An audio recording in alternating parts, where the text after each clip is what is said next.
រដ្ឋមន្ត្រីការបរទេសអាមេរិកលោក Marco Rubio បានព្រមានកាលពីថ្ងៃពុធថាអ៊ីរ៉ង់ត្រូវតែចរចាលើកម្មវិធីមីស៊ីលរបស់ខ្លួនបើមិនដូច្នេះទេនឹងក្លាយទៅជាបញ្ហាដ៏ធំការបារម្ភនេះធ្វើឡើងនៅមួយថ្ងៃបន្ទាប់ពីប្រធានាធិបតីអាមេរិកលោក Donald Trump បានចោទប្រកាន់ទីក្រុងតេហឺរ៉ុងថា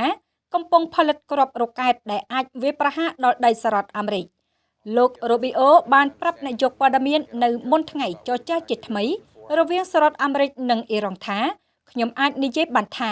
ការទទូចរបស់អ៊ីរ៉ង់លើការមិនពិភាក្សាអំពីមីស៊ីប្លង់គឺជាបញ្ហាដ៏ធំមួយ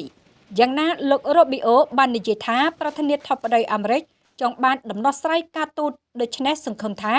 ការចរចានឹងមានផលិតភាព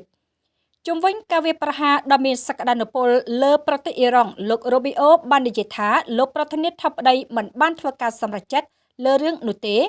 ដូច្នេះខ្ញុំមិនដឹងថាតើថ្ងៃប្រហ័សជាកាលបរិច្ឆេទសំខាន់សម្រាប់រឿងនោះទេខ្ញុំគិតថាវឌ្ឍនភាពត្រូវតែធ្វើឡើង